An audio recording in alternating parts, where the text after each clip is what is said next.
Ok, bon, je vous propose de commencer donc ce numéro 127 des webinaires, donc le Marson, qui est consacré à un thème qu'en principe est bien connu, hein, mais que l'on m'a demandé quand même de revoir un peu pour essayer un petit peu d'analyser ce qui se passe, hein, sur le marché, un petit peu les évolutions. Il s'agit donc de ce qu'on appelle la structure des données et puis surtout de mettre l'accent sur le fait que ces structures de données ont profondément changé, on va dire depuis, allez, une vingtaine d'années, mais originelle, moi je la mets en 1991. Et depuis, on a une explosion de structures de données. Donc on va en parler parce que comment on se débrouille avec tout ça dans nos programmes? Est-ce qu'il faut développer soi-même donc des structures particulières? Si on laisse faire les chefs de projet, ils vont inventer des tonnes de structures qu'après il va falloir maintenir, hein. Donc il faut parler de tout ça. On va donc essayer un petit peu de rétablir, on va essayer d'établir le sujet, à savoir avec les données primitives, ce que sont les structures de données, et puis l'importance de l'implémentation ensuite donc dans les langages. Bon, donc voilà ce que nous allons passer en revue aujourd'hui. Alors, je vais partager, comme d'habitude, ça y est, voilà, j'espère que vous me voyez toujours. Donc, la grande saga donc, des structures de données, euh, étant donné que j'ai l'expérience et l'âge maintenant, j'ai vécu donc ces différentes périodes et aujourd'hui, avec mes programmeurs, je dois dire que c'est quand même très très ébouriffant, hein. Franchement, il faut arriver donc à s'y retrouver. Alors, je vais suivre donc à peu près le sommaire que vous voyez ici. Donc, on va parler de l'évolution des structures. Pourquoi est-ce que j'en parle? Et pourquoi est-ce qu'on consacre finalement un webinaire donc à ça?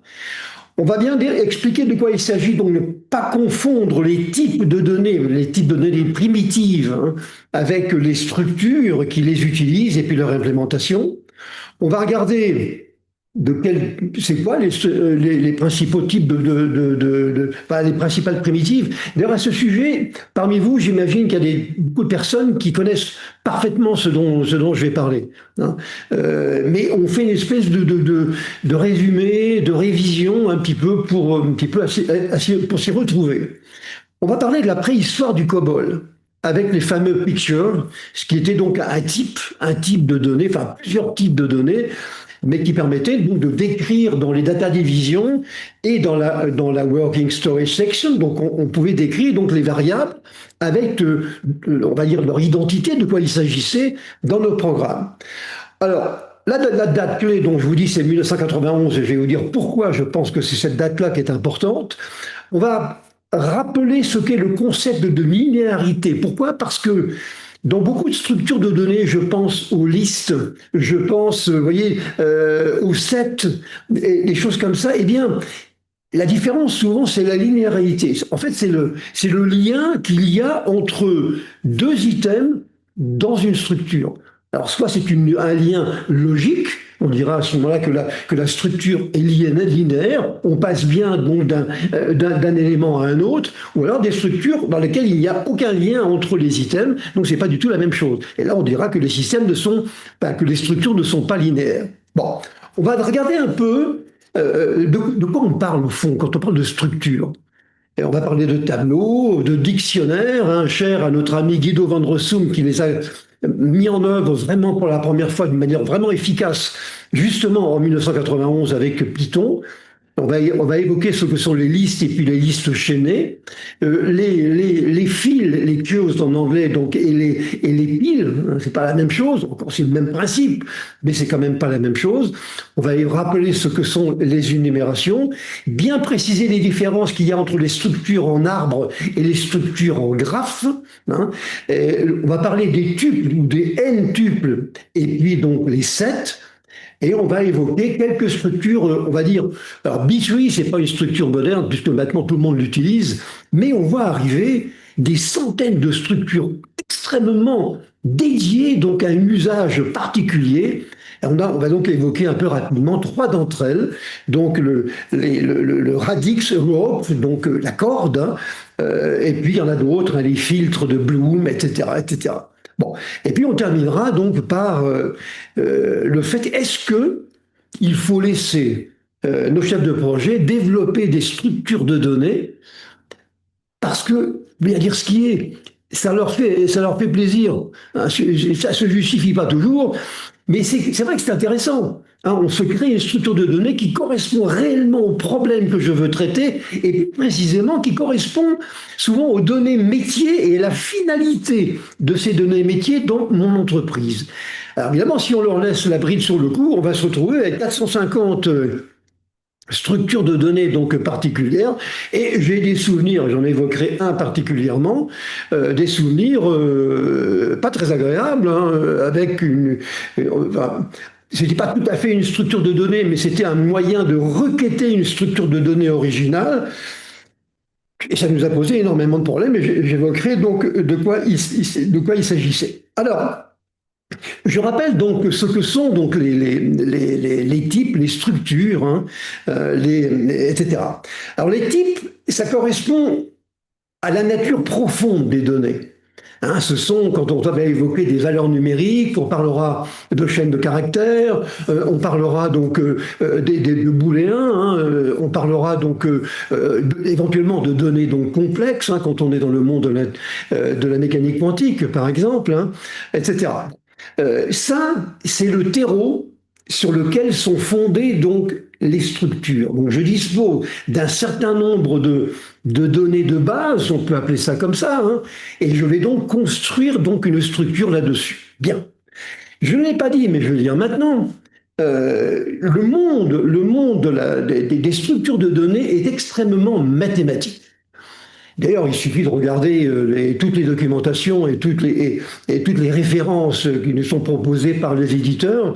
C'est toujours très mathématique. Alors, c'est la même chose que pour l'intelligence artificielle, hein, c'est-à-dire que où on est mathématicien soi-même, et à ce moment-là, on est à l'aise, ou on ne l'est pas, et à ce moment-là, on risque d'éprouver quelques difficultés. Bon, c'est vrai que ces structures, j'aime pas trop ce langage, vous voyez. Ce langage, je le trouve trop ésotérique et trop réservé à une certaine population.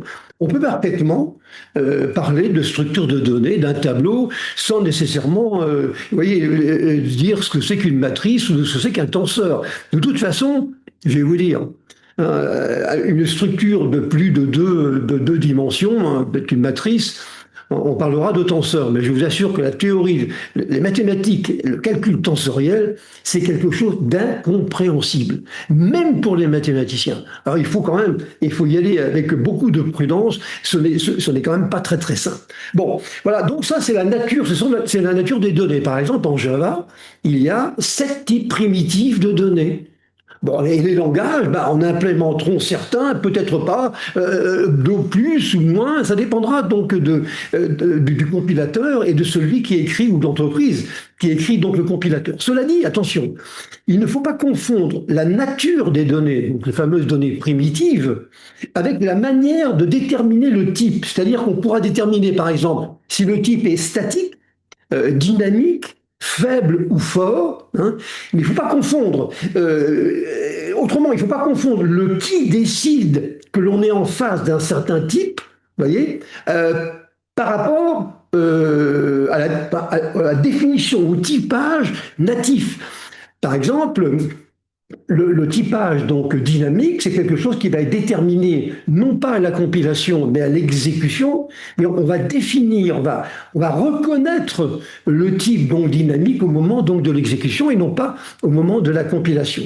Donc ça c'est important, c'est pas la même chose. Définir le type et qui détermine donc ce type, hein, s'il est statique, très important aujourd'hui, hein, avec des langages qui sont les langages robustes, qui généralement d'ailleurs ont un type statique parce qu'il est beaucoup plus sécurisant que le type dynamique où là, il est détecté donc à l'exécution, ce qui peut entraîner des catastrophes. Hein. Donc les langages, on va dire solides, implémentent généralement le type statique. Mais on ne confondra pas donc les types, les données, hein, les données primitives, données de base, avec celui, quand je dis celui, c'est le programme, hein, qui va déterminer donc, le typage. La grande différence, donc, c'est ça, c'est donc la manière dont les données primitives seront associées. Et là, on est au cœur du sujet. Je dispose donc d'un certain nombre de données qui sont à ma disposition, de types de données qui sont à ma disposition, qui seront donc reconnues comme étant statiques ou pas.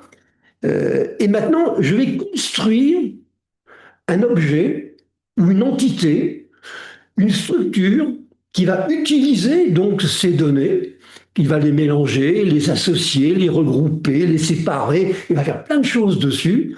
Et donc, pourquoi? Parce que j'aurai besoin donc de traiter donc une application, hein, et ça sera compliqué éventuellement d'utiliser directement donc les données primitives, et il vaut mieux que j'ai une structure qui soit parfaitement adaptée. Au fond, les données primitives, c'est les fondations donc de la maison. Les structures de données, ce sont les étages qui sont construits au-dessus donc de ces fondations. Vous voyez, c'est ça qui nous intéresse. Alors, je vous dis tout de suite, hein, il y aurait, paraît-il, à peu près actuellement 18 000 langages sur la planète différents. Donc il y a probablement, bon, on n'en sait rien, mais on l'imagine, il y a probablement quelque chose comme 20 000 structures de données différentes. Parce que, encore une fois, il n'y a pas si longtemps, c'était amusant. Vous voyez, non seulement j'écrivais du code, je me servais des données, mais en plus je créais des structures. Et d'une certaine manière, d'ailleurs, je devenais un peu indispensable. D'accord? Alors ça, évidemment, c'est pas forcément ce qu'il faut faire. Bon, pour manipuler ces fameuses structures qui sont donc des constructions sur les données primitives, eh bien, j'ai des instructions éventuellement spécifiques, hein, qui seront globales. Et par exemple, bon, je peux donner en Python, vous avez des instructions dites d'itération. C'est-à-dire que ce sont des instructions qui vous permettent d'itérer une structure telle qu'un dictionnaire. En Python, ça fonctionnera comme ça. Je vais pouvoir me promener dans la structure dictionnaire grâce à un outil dit d'itération. Donc, au fond, c'est une manipulation ou on va dire je rentre dans ma structure, mais d'une manière globale. Hein, on pourrait toujours dire, je vais m'intéresser au premier, je vais faire des choses. Bon, d'accord, mais là, on le fait d'une manière globale. On a donc des instructions, et c'est pour ça que c'est intéressant. Et c'est pour ça aussi que fabriquer ses propres structures de données, je ne suis pas très convaincu, parce qu'on risque après d'avoir quelques difficultés, à mon avis, au niveau du codage, et surtout de diverger par rapport donc, aux standards. Bon. Et on fait donc la confusion assez souvent entre la description théorique, donc une structure de données, et son implémentation dans un langage. C'est ce que je viens de vous dire. Donc, Guido van Rossum, en 1991, lorsqu'il a implémenté donc la notion de dictionnaire, bon, c'était pas tout à fait le premier, mais c'est lui qui l'avait fait donc, quand même d'une manière assez industrielle. Il a implémenté ces dictionnaires d'une certaine manière. Je fais la même chose, enfin la même chose, je fais une chose équivalente en PHP ou en Java, mais le langage n'implémente pas la structure de données de la même façon. Vous voyez. Donc ce schéma, au fond, résume un peu tout ça. On part des types primitifs de données, soit des structures qui sont les étages, je les implémente, ces structures, dans mes langages avec des instructions de type itération, par exemple, en Python, et puis ensuite je peux utiliser ça dans les applications. Alors, je rappelle, bon, j'avais dit un mot déjà dessus, parce que c'est vraiment quelque chose de fondamental, la notion de linéarité, donc elle est vraiment donc, essentielle. Je rappelle qu'une structure linéaire, c'est une suite linéaire de données qui se suivent selon une certaine logique. Vous voyez, on pourrait dire qu'il y a un lien entre les différents items, alors que dans une structure qui n'est pas linéaire, eh bien, il n'y a aucun lien entre les items. Ça, c'est très important, parce que la manière dont la linéarité et la non-linéarité est prise en charge et implémentée dans les langages, parfois peut provoquer donc des confusions. C'est pas toujours évident à s'y retrouver. On va simplifier au maximum linéarité des liens logiques entre les éléments d'une structure. La non-linéarité, c'est qu'il n'y a donc pas de lien. On va avoir des exemples de tout ça. Alors, incroyable évolution. Moi, je suis absolument sidéré par la façon dont les choses ont évolué donc depuis quelques années, hein. Je dis, j'ai connu donc la programmation en COBOL, et après tout, j'en suis pas mort, hein. Bon, j'ai quand même été très malade, hein, mais j'en suis pas mort. Euh, Au fond, alors ceux qui ont fait du COBOL parmi vous, donc tout de suite, ça va vous rappeler donc des souvenirs avec les fameux pictures, donc les PIC. Alors, je vous ai mis ici vous voyez, quelques exemples donc les fameux pics qu'on avait partout dans nos programmes et en particulier dans nos data divisions. C'était quand même quelque chose, on va dire, relativement basique, hein, comme solution. Voilà, on pouvait écrire par exemple des nombres entiers non signés. Alors, c'était pic 9. Si le nombre faisait donc 6 caractères, hein. On avait donc des nombres signés, ben, on mettait un petit S devant le 9, entre parenthèses, le nombre de caractères. On avait des nombres décimaux. Les nombres décimaux s'écrivaient pic, toujours pic, hein, pour picture. Donc, par exemple, 9, 6, V, 9, 9, ça veut dire quoi? Eh ben, c'est-à-dire que j'ai 6 chiffres avant la virgule, j'ai ma virgule, et ensuite j'ai 2 chiffres après la virgule. Les nombres décimaux. Bon, d'accord. Et puis on avait également donc des nombres décimaux donc signés. Ça se retrouvait donc dans les data divisions. Là, vous avez un morceau donc de data division qui avec ces fameux niveaux, hein, 01, 02, 03. Là, vous avez le niveau personne avec le nom, le prénom, la date de naissance qui elle-même est implémentée avec un troisième niveau qui est celui du jour, le mois et de l'année. Bon, je veux dire, c'est pas très compliqué donc à comprendre. Et à la limite, on n'avait que ça. Et tenez-vous bien, contrairement à ce qu'on s'imagine, il y a beaucoup de programmes COBOL qui continuent de fonctionner comme ça, avec ça, et qui ont été écrits dans les années 70-80 et qu'on continue allègrement d'utiliser. Une contradiction absolue avec la réglementation d'aujourd'hui, puisque on mettait dans les fameux pictures des choses comme un booléen, ou plutôt non, un entier, par exemple 0 et 1. On disait, eh ben, 0, c'est que le client est sympathique, 1, il n'est pas sympathique. Alors évidemment, j'ai pas le droit de faire ça aujourd'hui, mais dans tous les programmes, il y a ça maintenant. Dans toutes les entreprises qui avaient une activité commerciale avec leurs clients, on mettait des choses qui étaient pas très correctes, hein. Vous voyez, donc c'est l'équivalent donc d'un type booléen. Alors, 91, moi je pense que c'était donc une évolution que l'on doit donc à Guido van Rossum, qui est donc le créateur donc de Python. Plusieurs raisons. D'abord parce que c'est à cette époque-là où on va dire les créateurs de langage et ceux qui écrivaient donc les compilateurs se sont libérés du joug d'IBM. Il faut savoir qu'avant, IBM exerçait, je ne vais pas dire un chantage, mais il exerçait quand même une pression extrêmement forte, non seulement sur les utilisateurs, mais également les partenaires des utilisateurs, donc les prestataires susceptibles de fabriquer des compilateurs. Alors qu'à la limite, il y avait que IBM qui le faisait. Enfin, donc, il y avait une pression forte. À partir du début des années 90, on a senti quand même une libération, une respiration donc de ces créateurs de langage. Alors auparavant, s'il y avait 3 ou 4 langages avec Fortran, le COBOL, etc., il y en avait quelques-uns. À partir de là, alors là, ça s'est mis à partir dans tous les sens. Et je vous dis, aujourd'hui, il y a à peu près, on estime qu'il y a à peu près donc 18 000 langages. Alors pourquoi ça, c'est une première chose. La deuxième, c'est que c'est l'imagination. Et que l'imagination n'est donc plus bridée. Et tout le monde, et en particulier dans le monde open source, tout le monde s'est mis à fabriquer des outils, des langages, des bases de données, des langages de requêtage pour aller scruter donc les bases de données. On s'est mis à faire tout ça. Et donc ça a fait foisonner et complètement exploser. Et c'est pour ça que je parle d'explosion donc des structures de données, des structures d'aujourd'hui. Alors, on a pourquoi cette évolution nativement? Pourquoi? D'abord parce qu'il y a eu deux grands besoins. On avait d'abord le besoin, progressivement, de traiter mémoire des gros volumes de données, ce qu'on ne faisait pas nécessairement avant. Et puis on a le deuxième problème grave qui n'était pas traité avant correctement, c'était celui du requêtage des bases de données. Bon. Et ça, donc, oui, des grosses bases de données, on était habitué à avoir du DL1 ou quelques bases de données comme ça, mais on n'était pas très à l'aise avec ce genre de choses. En particulier, donc, des très gros volumes de données qu'il fallait traiter.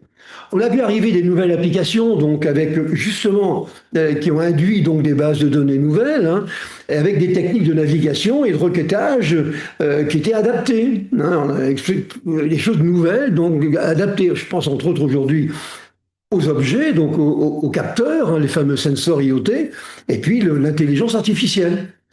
On a vu arriver des médias nouveaux. Alors ça, le son et la vidéo, il ne fallait pas demander à Cobol de traiter ça. Hein. Ça, pour lui, c'était quelque chose qui était impossible. Hein. On était à l'époque dans le strict respect de l'alphanumérique. Là, on voit arriver des sons, des images, et vous voyez, ça n'a plus rien à voir. Bon, des médias nouveaux, je l'ai déjà dit, mais ça s'applique également ici. On a vu la puissance des machines est devenue absolument considérable, et donc elle a permis justement d'envisager, de fabriquer donc, des techniques de traitement, en particulier sur la gestion des bases de données, tout à fait innovantes. Et sans cette puissance, on n'aurait pas pu le faire. Donc c'était un critère qui a permis donc d'avancer et de faire des progrès là-dedans. La fameuse diversité de langage, je vous l'ai dite, hein, quelques contraintes supplémentaires qui sont arrivées maintenant, pour lesquelles les structures de données n'étaient pas adaptées. C'était par exemple donc les problèmes de sécurité qui étaient donc essentiels. Hein, c'était un peu n'importe quoi. Et puis, il y a également des architectures nouvelles. Alors, je parle de l'architecture applicative. À partir du moment où vous avez des données qui sont réparties ou qui sont distribuées, hein, je rappelle que ce n'est pas la même chose, eh bien, les structures de données doivent s'adapter. Hein, et en particulier, traiter les aspects sécurité. Donc, on va inventer des structures de données. Donc, tout ça, ça a fait que il y a eu un mouvement, un tsunami qui est parti, on va dire, du début des années 90 et qui continue aujourd'hui. On est toujours sur une vague, sous une vague qui est très très haute. Bon. Alors, nous continuons. Alors, maintenant, on va progresser d'une manière logique, nous aussi. On va donc regarder les types primitifs et ensuite on regardera donc les structures. Là, bon, il y a quatre choses que vous connaissez par cœur, donc c'est vraiment pas la peine de trop se casser la tête. D'abord, les types primitifs, quels qu'ils sont. Alors, il y en a un certain nombre, et tous les langages n'implémentent pas la totalité de ces types primitifs. Par exemple, vous avez ici une décomposition en numérique ou non numérique. Dans les numériques, vous avez les entiers, et puis vous avez les flottants.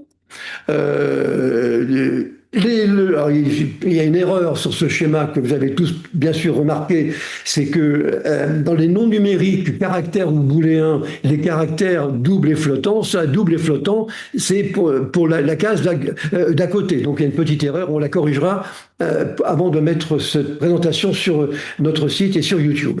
Bon, et quant aux entiers, on a les bytes, on a les shorts, on a les integers ou int, on a les longs, etc. Donc on va dire une classification de ces types de données, ce que on a l'habitude d'appeler donc les types primitifs. Et je vous rappelle, hein, je toujours, c'est que tous les langages n'implémentent pas nécessairement la totalité de ces types primitifs. Bon, alors je vous ai dit qu'un type, un type primitif, il peut être statique ou il peut être dynamique. Et qu'il ne faut pas confondre ça avec la définition de la donnée elle-même. Ce n'est pas la même chose. Donc alors, je vous donne ici quelques typages de données. Ensuite, je vous ai fait un schéma qui vous montre un petit peu la perception qu'ont les langages de cette typologie. Hein. Alors, le type statique, donc, il induit de les déclarer à la compilation. Vous dites, c'est un integer de choses. Voilà, le compilateur, il le sait.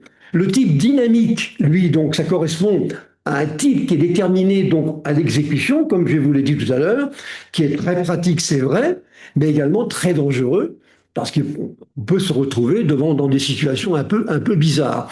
On parlera également de typage fort ou de typage faible. Le typage fort, il s'applique donc au langage, on dira, qui n'ont pas d'imagination, ceux qui constatent qu'une opération interdite est envisagée.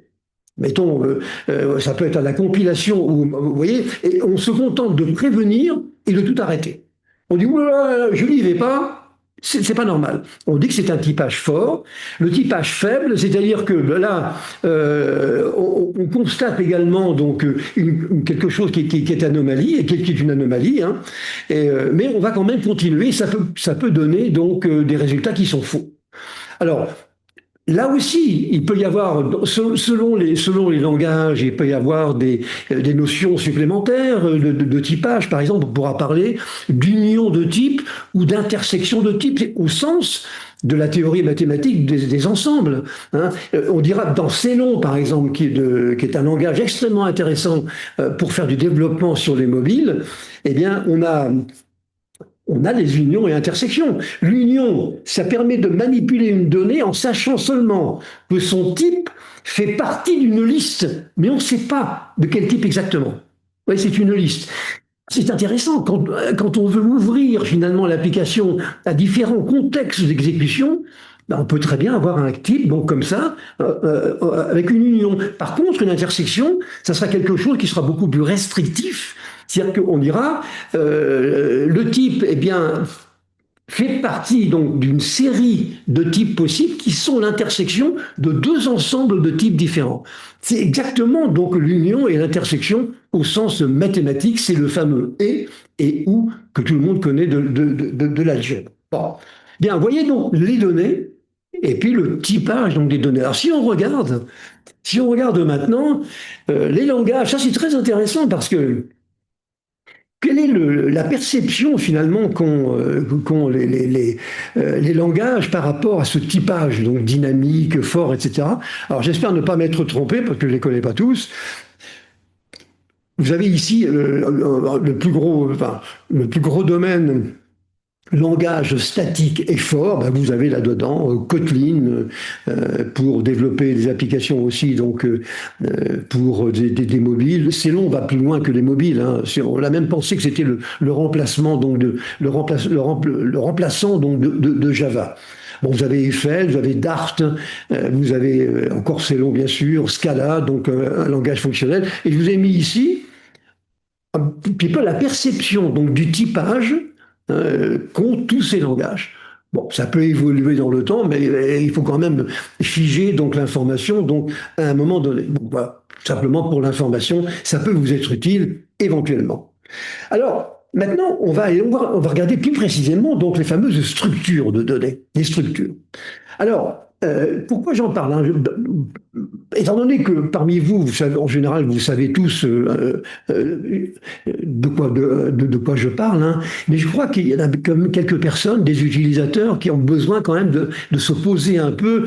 Et donc, moi, je pense que c'est bon du point de vue de la culture générale, c'est bon pour se comprendre entre nous et éventuellement donc avec des fournisseurs, un fournisseur qui va arriver avec un langage un peu ésotérique et des structures de données qu'on connaît mal, on risque d'être un peu dépendant de ce fournisseur. Donc, un petit peu savoir de quoi on parle.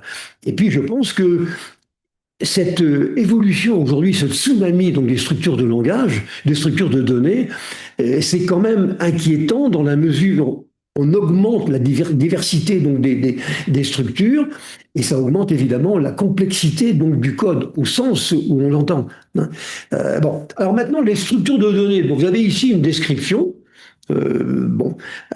Première décomposition entre linéaire et non linéaire. Des structures linéaires, on pourrait dire l'accès séquentiel ou un accès donc direct à ces données. Alors vous aurez là-dedans, dans l'accès direct, vous voyez, vous avez des données homogènes, vous avez des données hétérogènes, et les exemples de structures de données, les tableaux, ah oui, les records. Dans le séquentiel, vous avez le général, et puis vous avez les suites, vous allez presque parler de séries, les listes qui sont manipulées soit avec une technique de type LIFO, last in, first out, ou bien first in, first out, c'est la différence qu'il y a entre les piles et les fils, mais j'y reviendrai un peu plus tard. Hein, vous avez donc ici une description, et puis vous avez donc des structures non linéaires, avec les sets, les arbres, les tables de H, les fameux H-tables, vous avez les maps, vous avez les graphes. C'est quand même assez compliqué, on n'est plus dans les pictures donc alors les programmeurs, connaissent ça par cœur, bien évidemment, hein. Mais s'ils sont très spécialisés dans un langage donné, ce qui arrive souvent, eh bien, peut-être qu'ils sont mal à l'aise avec les structures manipulées par d'autres langages, voire même par les autres langages eux-mêmes. Bon. Donc voilà un peu une description, on va dire une classification que l'on peut faire entre ces structures. Maintenant, on peut en regarder certaines, hein. Alors, il y a deux choses qu'il faut voir pour chacune des structures. La première chose, c'est comment sont organisées les données. Et ensuite, quelles sont les opérations, j'allais dire instructions, mais quelles sont les opérations que je vais pouvoir exécuter sur ces données. Et alors, sur une même structure de données, selon les langages, vous n'aurez pas nécessairement la même liste d'instructions, la même liste d'opérations que vous allez pouvoir utiliser. Ça va dépendre, hein. C'est quelque chose quand même qui est très très fin. Alors bien entendu, vous avez des standards, vous avez des références, mais moi ce que je constate quand même sur le marché, en regardant ça depuis très longtemps et avec beaucoup de précision, c'est que c'est un peu le bazar, hein, et que c'est pas simple aujourd'hui, hein. C'est peut-être l'une des raisons pour lesquelles on ne programmerait plus donc en interne. Alors un tableau, c'est une structure de données qui est une séquence finie d'éléments, hein, auxquels on peut accéder par leur position, par un indice, par un index, si vous préférez, dans la séquence. En général, mais ce n'est pas toujours le cas et ça dépend du langage, les tableaux donc, ont des éléments du même type, mais c'est de moins en moins le cas maintenant. Typiquement, l'allocation mémoire des tableaux, eh bien, elle est contiguë en mémoire, mais ce n'est pas non plus une obligation. Alors, si c'est contigu, c'est quand même plus facile, et disons que ça peut poser éventuellement moins de problèmes à l'exécution.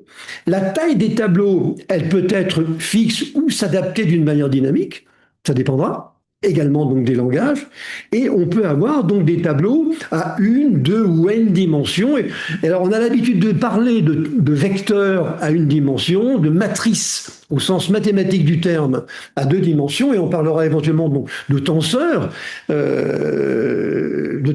donc au-delà de deux. Mais c'est vraiment très restrictif, hein. Tenseur, c'est quand même bien autre chose, c'est quelque chose d'assez compliqué. Et je sais que parmi vous, il y a un brillant mathématicien, j'espère qu'il est de mon avis sur ce plan-là. Moi, j'ai des souvenirs épouvantables sur l'analyse tensorielle. J'ai jamais rien compris en fait, et pourtant théoriquement j'étais mathématicien. Une structure, donc un tableau, un vecteur si vous préférez, donc avec les indices, l'index qui commence à 0, etc. Et puis les éléments, c'est le contenu. Alors quelles sont les opérations qu'on peut exécuter donc sur ces tableaux?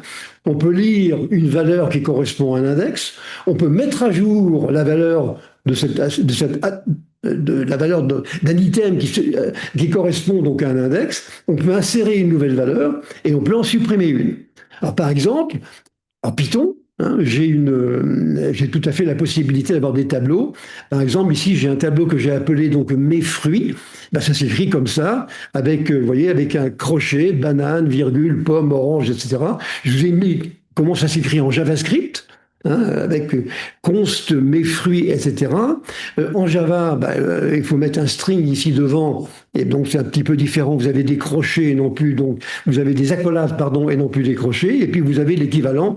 Donc en C++, tous les langages manipulent bien entendu donc les tableaux, mais c'est une structure comme une autre. Et puis à la limite, si vous n'êtes pas satisfait du comportement d'un tableau, rien ne vous empêche de l'écrire un compilateur qui va travailler d'une façon un petit peu différente, hein, avec des tableaux, mais on va dire avec des opérations différentes, un comportement donc différent, avec le risque bien sûr que cela donc induit. Bon, des tableaux. Quand on parlera de tableaux associatifs, ce sont des tableaux. Alors, ce sont en général, pas même, c'est toujours des très grands volumes. Alors, quand vous avez une liste d'items, de valeurs, où vous en avez 15 milliards ou 100 milliards, bon, imaginez que vous ayez 100 milliards comme ça de valeurs. À chaque valeur, à chaque clé, enfin à chaque index, hein, correspond une valeur. Ici, j'ai pris un exemple qui est celui donc des musiciens, des compositeurs, et un compositeur, vous avez Vivaldi, Beethoven, etc., Debussy et compagnie, et ils ont tous composé donc des œuvres, des grandes œuvres. Si j'en ai 100 milliards comme ça, et que je cherche ce qu'a composé donc Debussy, il faut que j'aille scruter tous les éléments, toutes les clés, pour voir si c'est Debussy ou si c'est pas Debussy. Et quand je tombe sur Debussy, alors là, hop, je vais chercher donc l'œuvre qu'il a donc composée. Alors, au minimum, ou en moyenne plutôt, pour être plus précis, en moyenne, je dirais, je vais scruter la moitié donc de mes clés, ce qui correspond à ce qu'en mathématiques on appelle l'espérance mathématique, c'est-à-dire la moitié donc des items.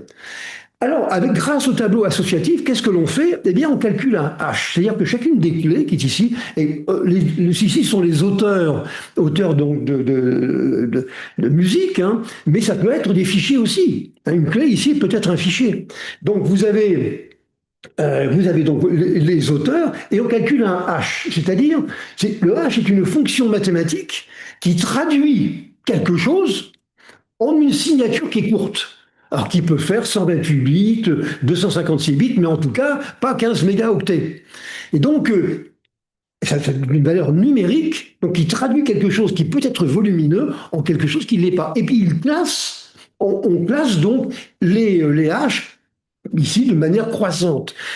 De sorte que si je veux retrouver ce qu'a composé donc Debussy, plutôt que de me faire la liste de mes clés et l'espérance mathématique, je vais perdre beaucoup de temps, je calcule le H de Debussy, j'obtiens la valeur numérique et paf, je me positionne directement donc dans ma liste de H qui est donc ordonnée et je regarde, j'obtiens, mettons 8, je regarde ce qui correspond à 8 et j'obtiens donc la valeur correspondante. Alors donc c'est évidemment extrêmement intéressant de ce point de vue-là. Alors on peut, sur des tableaux associatifs, hein, l'association, vous voyez, si on parle d'association entre la clé et puis un H. En gros, c'est ça. Hein. C'est une empreinte également. Hein. La plupart des langages aujourd'hui donc implémentent ces fonctions-là. On les retrouve absolument partout. Aujourd'hui, alors il y a quelques algorithmes de hachage qui sont plus ou moins performants. Il y avait donc il n'y a pas si longtemps donc un algorithme qui s'appelait MD5. Maintenant, on utilise les techniques dites SHA. Il y a plusieurs versions donc et qui donnent des empreintes qui sont plus ou moins importantes. Hein. Donc tous les langages pratiquement donc utilisent cette structure donc de données, car c'est une structure donc de données.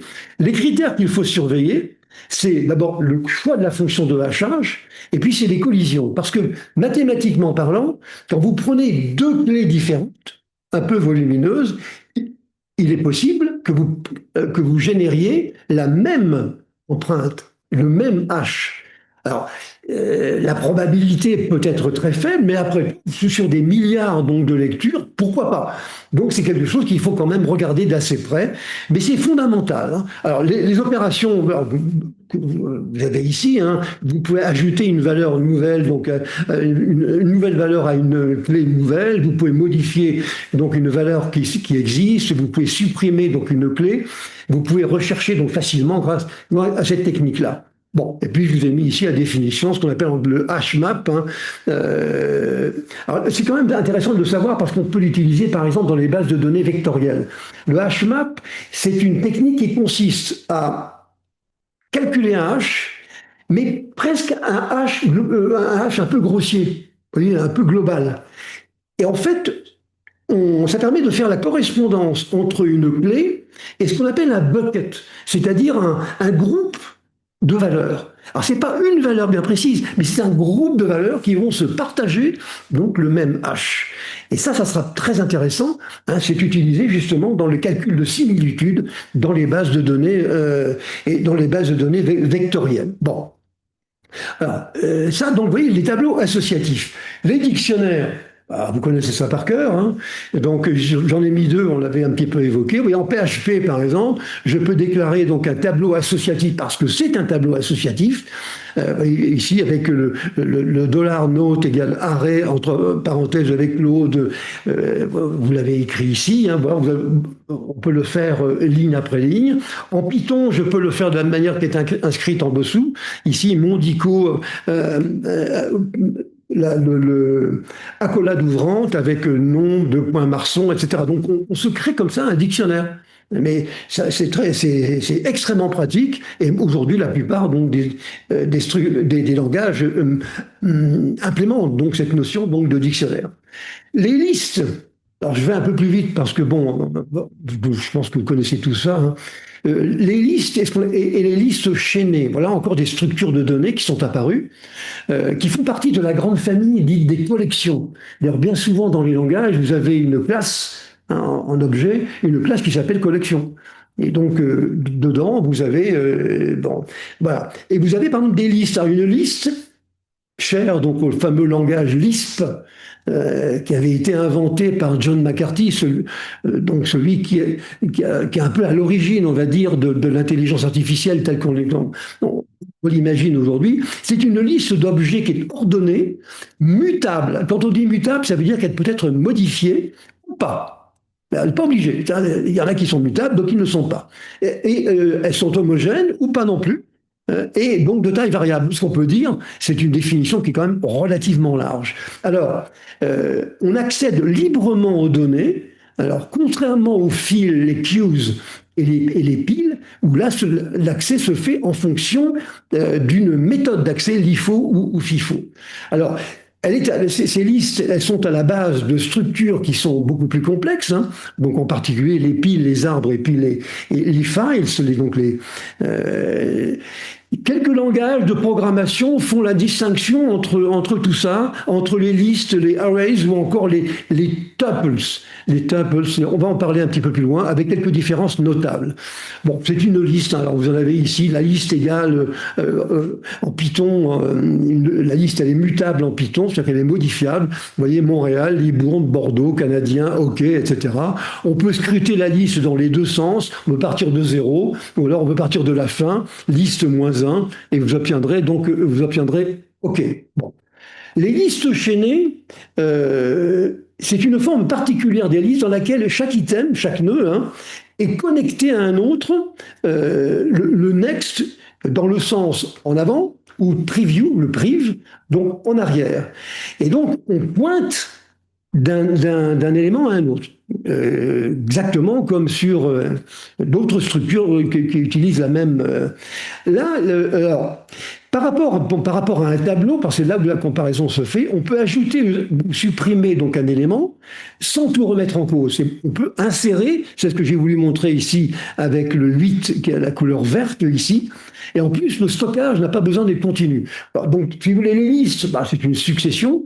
Les listes chaînées, vous avez un chaînage, donc qui est très clair, mais on peut quand même insérer donc des éléments là-dedans. Alors la réalité donc du choix que l'on fait entre ces structures, ça sera les performances, ça sera donc la sécurité, la rapidité. Vous voyez, par contre, on partira sur des volumes qui seront absolument donc considérables. Bon, des listes et puis des listes chaînées qui font partie de la grande famille donc des collections.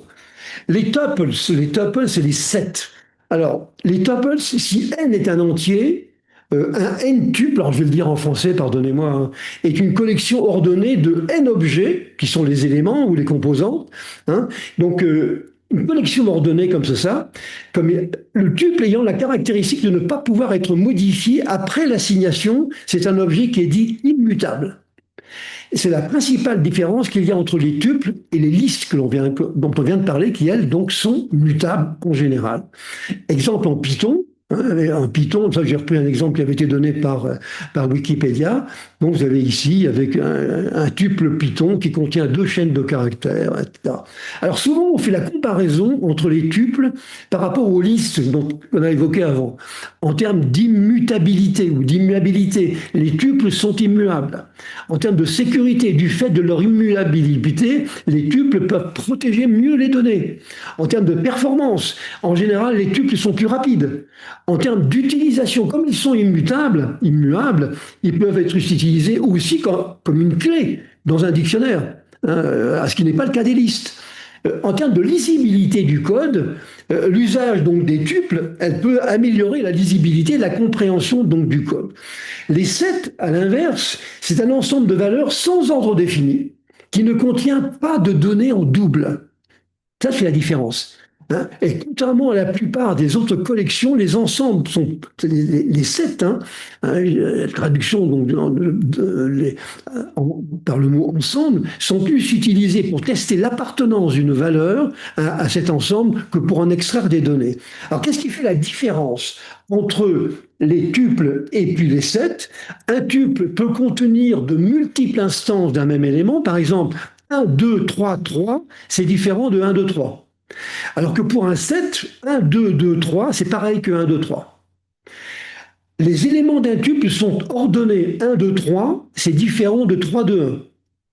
Et un tuple a un nombre fini d'éléments, alors qu'un set, lui, un ensemble, ou un multiset aussi, peut en avoir une infinité. Bon, un petit peu, donc voilà encore une structure, sachant bien évidemment que si vous ne pratiquez pas donc, couramment ce genre de choses, dès ce soir ou dès ce midi, vous allez vous précipiter là-dedans parce que c'est vraiment passionnant.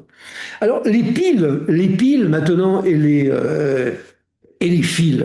Alors, les piles, ce sont des structures qui sont très connues de ceux qui écrivent, donc des compilateurs et puis des interpréteurs. On peut entasser les données au fur et à mesure de leur arrivée. Une structure donc particulière. Et seule la dernière donnée, celle qui se situe en haut de la pile, est visible. Tout comme peut l'être un empilage d'objets. Le dernier cache l'avant-dernier, c'est évident. Alors, elles sont basées sur le principe du LIFO, parce que le dernier rentré sera le premier à sortir. Ben oui, puisqu'on n'a accès qu'à lui. Alors on peut savoir si une pile est vide, on peut empiler un nouvel élément par une instruction qu'on appelle un push. On peut récupérer l'élément au sommet de la pile tout en le supprimant. On dit qu'on va le dépiler et on fait un pop. On peut accéder à l'élément situé au sommet de la pile sans le supprimer. Voilà. On peut connaître le nombre d'éléments présents dans la pile, c'est donc la taille. Et le compilateur, c'est vrai, se sert des piles pour évaluer une expression donc mathématique. Les piles, c'est vraiment l'un des fondements mathématiques, on va dire, de la science mathématique appliquée à l'informatique. Ça, c'est quelque chose qui est je vous assure, si vous entrez dans le détail de ces technologies-là, je vous assure, c'est pas évident du tout. Alors, quant aux files d'attente, les queues, une file d'attente, c'est un concept qui est assez proche finalement d'une pile. C'est une pile qui est mise à jour non plus en LIFO, last in, first out, mais en FIFO, first in, first out. Donc, le premier arrivé et le premier à quitter la structure. Bon, la plupart des langages donc distinguent les deux concepts, mais finalement, moi je pense que philosophiquement, et je pense que vous serez d'accord avec moi, ils procèdent un peu donc de la même approche. Alors, les fils proposent deux opérations principales, vous voyez, les NQ et les DQ. On ajoute un élément à l'arrière de la pile, on supprime un élément donc, au début donc, de la file. Et puis vous avez les deux schémas ici qui vous montrent de quoi il s'agit d'une manière un petit peu plus imagée. Bon. Les énumérations. L'énumération, c'est un concept qui existe depuis très longtemps. Je pense que je crois qu'on a vu ça pour la première fois avec le langage C. Donc, c'est pas d'aujourd'hui. Alors, c'est une liste de valeurs prédéfinies, uniques, que peut prendre une variable. On peut donc contrôler. Si on dit que vous voyez, donc une variable est énumérée, donc de type énumération, ne pourra donc prendre qu'un certain nombre donc, des valeurs. Donc c'est relativement facile donc, à contrôler. Par exemple, avec le langage Swift qui est proposé par Apple, on déclare donc une énumération avec le mot-clé enum, comme c'est indiqué ici. Et vous voyez, une semaine, alors on n'a que 3 jours dans la semaine, hein, c'est très bien, lundi, mercredi, samedi. Et donc, si je fais ce qu'on appelle un switch case, vous savez, switch et case numéro 1, case numéro 2, case numéro 3, ben, si c'est lundi, j'imprime, lundi, c'est toujours difficile parce que je dors encore. Si c'est mercredi, ben, mercredi pour les enfants. Et si c'est samedi, enfin la fin de semaine. Vous voyez, donc, un switch case. Mais ce sont des énumérations. Au fond, c'est l'appartenance donc à un ensemble. Ça, c'est donc les énumérations.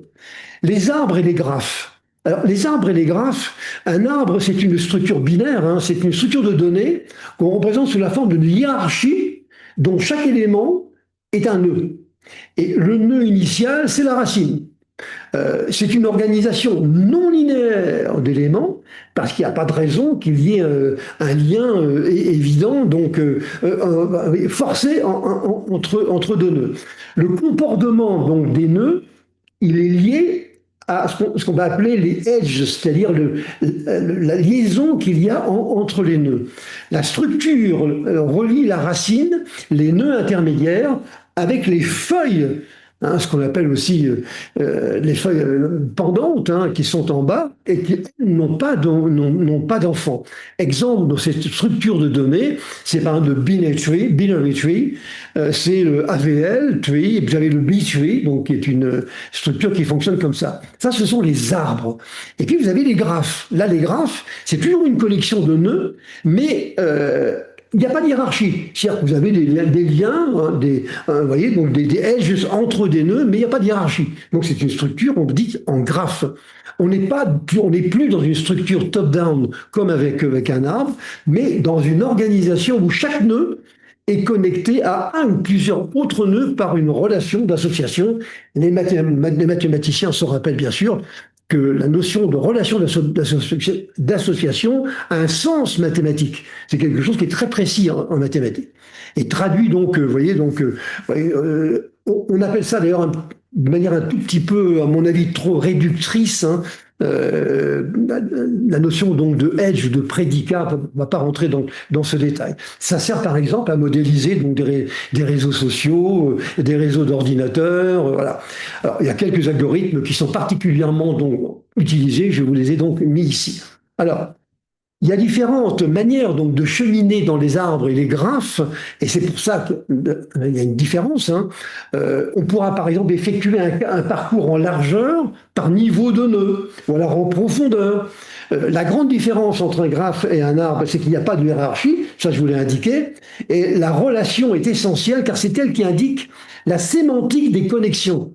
C'est très important, la notion donc de edge, la notion de relation d'association. Bon, les arbres, les graphes, on pourrait parler d'arborescence, tout ça, ça fait un petit peu partie de la même famille. Je vous donne que 2 exemples, alors qu'il y en a beaucoup plus, évidemment. Et puis enfin, l'état, ce qu'on appelle alors, les heaps. C'est une structure, c'est un arbre qui permet de trouver rapidement l'élément qui nous intéresse, celui qu'on veut traiter. Alors, on dit que c'est un arbre, il est presque complet, ordonné, parce que tous ces niveaux sont remplis, sauf éventuellement le dernier. C'est la terminologie, c'est pas la mienne. Hein. La valeur des nœuds, ce sont des priorités de tas. La valeur de chacun des nœuds, c'est une priorité de tas. Les feuilles sont à la même distance minimale par rapport à la racine plus ou moins 1. Alors que un tas, c'est une structure donc, qui satisfait donc à une condition. Vous voyez, alors on aura dans un max heap, dans un tas maximum si vous préférez, pour n'importe quel nœud de la structure, si P est son pair, alors la valeur de la clé de P est supérieure à celle de C. Et quand on est dans un minimum, donc heap, à ce moment-là, la clé de P est inférieure ou égale à celle de C. Et le sommet donc de la structure, qui n'a pas de parent, donc on l'appelle bien sûr la racine. Ce n'est donc pas une structure triée et on peut le considérer comme étant partiellement trié. Là encore, notion mathématique qui ne souffre pas de contestation, que c'est quelque chose de très très précis. Bon.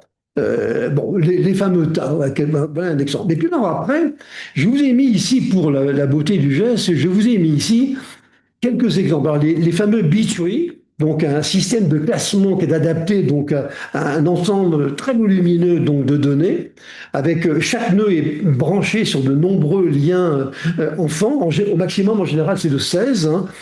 Ce qui va réduire, on va dire, la profondeur, puisqu'on peut en avoir 16 par nœud, ça réduit finalement la profondeur. Et pour chacun des nœuds va donc trier, puisqu'il peut avoir jusqu'à 16 valeurs, eh bien elles sont triées. Donc c'est assez facile de retrouver finalement un élément. Ici vous avez un petit gif animé qui vous montre comment ça fonctionne, et en bas vous avez à partir d'un index comment vous retrouvez facilement. Ça c'est très adapté à des très gros volumes. C'est une structure que tout le monde utilise maintenant. Et puis je vous en ai mis des un peu plus farfelus. Par exemple, le radix tree. Alors, pas trop traduire le mot radix. Moi, j'aime bien le mot radical. Mais bon, le mot racine ne me plaît pas trop parce qu'il est déjà utilisé. On appelle ça également donc l'arbre, la structure de Patricia ou la structure dite Kribit. Là encore, c'est fait pour assurer des recherches sur des clés qui ont des parties communes. C'est ça le radical ou le préfixe, on va dire. Alors, contrairement donc à un arbre classique où chaque nœud stocke, mettons, un caractère, la structure stocke plusieurs caractères qui peuvent constituer une racine ou un préfixe pour les nœuds suivants.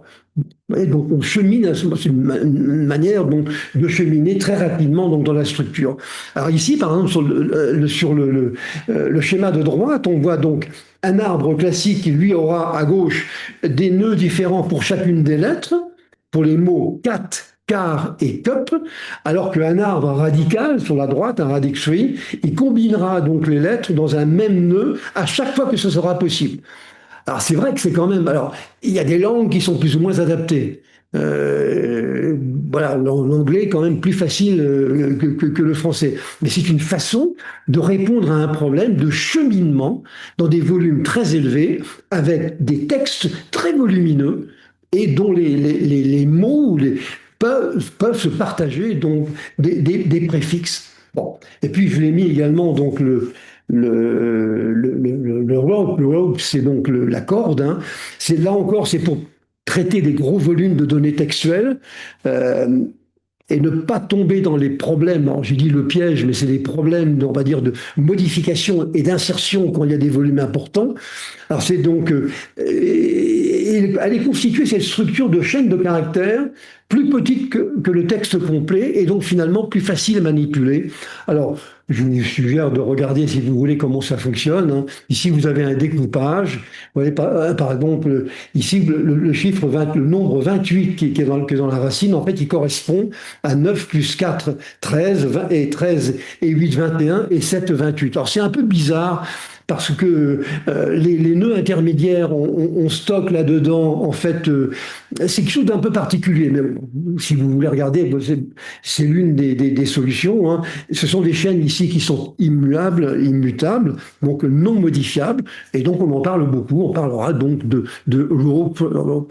Et puis il y a d'autres structures originales. Il y a des filtres de Bloom, il y a cup ou hashing. Vous avez l'arbre des suffixes. Vous avez quand même vraiment beaucoup de solutions donc, qui existent actuellement. Bon. Maintenant, je termine par ça. Je vais terminer par le fait que, alors, vous voyez, il y a plein de structures, il y en a des milliers de structures. Mais les chefs de projet ont souvent pour ambition de créer les leurs, créer leur propre structure. Moi, je suis assez contre. Assez contre, et je vais vous dire pourquoi. D'abord, ceux qui sont pour créer des structures pour des questions de performance, d'adéquation avec les applications, ce sont des projets qui techniquement sont intéressants. Donc les chefs de projet, ils sont ravis, au moins, ça les amuse. Hein. Et puis les structures donc personnalisées, c'est plus facile de mettre l'accent sur les données métiers. Et puis la qualité des données donc est mieux assurée. Bon, ça, c'est celui qui est qui est pour. C'est moi ici, donc génial, j'ai divisé mon temps de traitement par 10, parce que c'est effectivement comme ça que ça se passe. Et puis, vous avez ceux qui sont contre. D'abord, ça complexifie les applications. Il faut former les développeurs aux applications. aux structures, pardon. Donc, si vous avez des nouveaux arrivants, bah, il faut leur dire, nous, on manipule ça, ça et ça. Les mises à niveau, quand il y a une mise à niveau système, de système d'exploitation, par exemple, eh bien, des fois, ça peut avoir des implications directes sur les structures. Il ne faut pas les oublier. Et là, je veux faire un petit... et puis, il y a une dépendance par rapport aux individus. Juste un petit point, donc, pour terminer.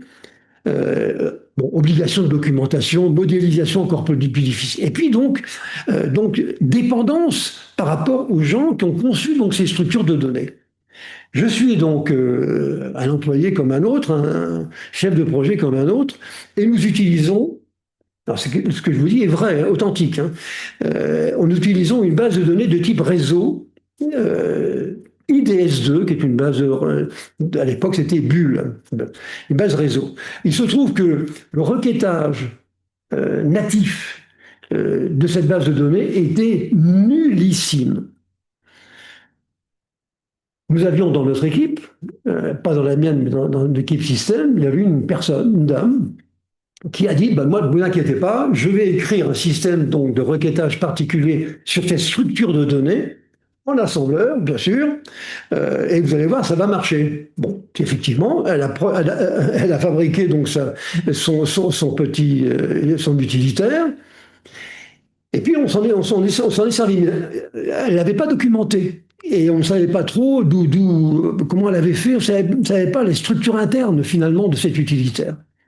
Les ressources humaines de l'entreprise décident à un moment donné que cette dame qui avait 54 ans décide que finalement, vous savez, à 54 ans, on doit commencer à penser au suicide, ou si ce n'est au suicide, il faut penser à partir en retraite. Elle ne voulait pas partir en retraite, mais elle dit, puisque c'est comme ça, je m'en vais et je ne vous donne aucune documentation. Nos applications étaient écrites avec cet utilitaire. On s'est retrouvé devant un machin qui fonctionnait, c'est vrai, mais s'il y avait eu le moindre problème, on était planté. Il a fallu faire une migration de base de données à cause de ça. Donc, si vous voulez, la personnalisation des structures et puis rajouter des fanfreluches à droite et à gauche, si je suis chef de projet, ça va m'amuser. Si je suis responsable de mon TI, responsable des applications par rapport à mes utilisateurs, je serai beaucoup moins confiant et beaucoup moins, on va dire, motivé de le faire. Mais ça, c'est parce que j'ai payé, si vous voulez, pour avoir cette opinion. Vous voyez, ces structures de... Voilà ce que je voulais... C'est pas un cours sur les structures de données. Hein. Alors, je vais juste terminer maintenant. Hein. Alors... ici, je vous ai rappelé comme les principales, les prochaines, donc les prochains webinaires, celui de la semaine prochaine, du 30 janvier. Vraiment, je vous recommande. C'est sur des bases orientées connaissances. C'est un problème qu'on retrouve partout dans les entreprises aujourd'hui. Comment modéliser donc les connaissances dans des graphes, dans des bases de connaissances. Bon, donc voilà mais vous reviendrez, j'espère. Voilà ce que je voulais vous dire sur ces fameuses structures. Il y en a donc des milliers. C'est quelque chose de passionnant. Il y a une connotation très mathématique là-dedans. C'est quelque chose qui est difficile par moments. Difficile à maîtriser. Si on n'a pas ce background mathématique, on est mal à l'aise parce que il y a certaines explications, documentation technique que vous retrouvez, vraiment, c'est incompréhensible, hein, mais c'est notre monde de maintenant. Hein. On a affaire avec tous ces langages, on a parlé de Kotlin, on a parlé de Java, on a parlé de Célon, ils ont tous des trucs un peu spéciaux. Et si on en rajoute après des structures encore particulières, ça va être compliqué. Ça va être très compliqué. Déjà, on a du mal avec les API. C'est pas simple. Il faut maintenant des serveurs d'API pour arriver à s'y retrouver quand on fait une migration. Ben là, ça va être la même chose. Donc, c'est les structures de données qui peuvent donc poser souci. Voilà, chers amis, ce que je voulais vous dire. Cette présentation sera disponible tout à l'heure donc sur notre site. Et comme d'habitude, elle sera disponible demain, sur notre chaîne YouTube. Et je vous rappelle à ce sujet que tous nos webinaires sont accessibles aujourd'hui sur cette chaîne. On a mis simplement les 80 dernières, mais ça fait quand même 80 heures donc de bonne éducation, on va dire. Voilà. Merci infiniment, chers amis. J'espère vous retrouver la semaine prochaine. Et donc, bon courage. À bientôt. Merci.